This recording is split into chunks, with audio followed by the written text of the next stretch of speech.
তারা তারকা, তারা উজ্জ্বল, তারা বোধহয় বাধা ধরা গতে ধরা দিতে নারাজ। কারো ক্ষেত্রে ঠকে যাওয়া, কেউ আবার স্ট্রেপ ইচ্ছে করে একা, কেউ পছন্দ করেন একাকিত্ব, আবার কেউ এখনো মন মতো সঙ্গী খুঁজে পাননি। টলিউডের অন্তরে কান পাতলে শোনা যায় ফিসফাস। তবে তারা তাদের মতো আছেন, যাকে বলে বিন্দাস। উড়িয়ে দিয়েছেন কটাক্ষ, বাঁচছেন নিজের শর্তে। বয়স 40-এর কোটা পেরিয়েছে, এখনো লাস্যময়ী, তবে সিঙ্গেল। চেনেন এই সুন্দরীদের? কেন এখনো বাজলো না বিয়ের সানায়? জানেন কেন? তাতে কি তারা আদৌ চিন্তিত? জানাবো সবটাই। টলিউডের অন্যতম আলোচিত অভিনেত্রী পায়েল সরকার আই লাভ ইউ সিনেমার দেবের বিপরীতে টলিউডে অভিষেক। ক্যারিয়ারে একাধিক তারকার সঙ্গে সিনেমা করেছেন। অনেকের সঙ্গে সম্পর্কের কথা সামনে এলেও পায়েল আজও নিজেকে সিঙ্গেল বলেই দাবি করেন। পায়েল বললেন তিনি কোনো সম্পর্কে যেতে পারেননি কারণ তার মা বাবা। বিয়ের ক্ষেত্রে নিজের পাশাপাশি পরিবারের সবার সম্মতি প্রয়োজন।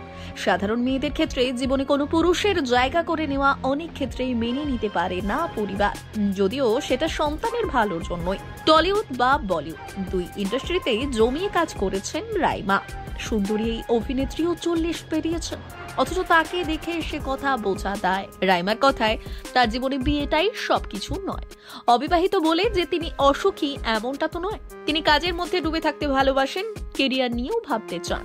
বাঙালি অভিনেত্রী রাজশ্রী ভৌমিক বালিকা বয়স থেকেই বাংলা সিনেমায় অভিনয় করেছেন তিনি। প্রথমে সিনেমা দিয়ে শুরু হয় রাজশ্রী অভিনয় কেরিয়ার, তারপর আস্তে আস্তে সিরিয়ালেও দাপটের সঙ্গে অভিনয় করতে শুরু করেন এই অভিনেত্রী। এই রাজশ্রী 40 বছর বয়স পেরোনোর পরই অবিবাহিতই রয়ে গিয়েছেন।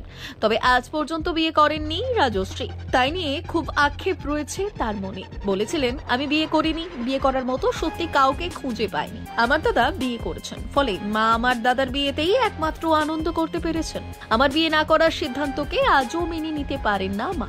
জামাই ষষ্ঠীর দিন হা হুতাশ করতে থাকেন ভীষণ। কিন্তু আমি মনে করি না বিয়েটাই জীবনের একমাত্র কাজ। আমার মতো অনেকেই এখন বিয়ে করেন না। আমি সেই সময় দাঁড়িয়ে সিদ্ধান্ত নিতে পেরেছিলাম। তালিকায় রয়েছেন তনুশ্রী চক্রবর্তীও, কখনো রুদ্রনীল, কখনো পরমব্রত। অনেকের সাথে নাম জড়ালেও এই লাস্যময়ীও কিন্তু অবিবাহিত, অথচ সফল। ব্যুরো রিপোর্ট, ভূমগ্রাম সংবাদ।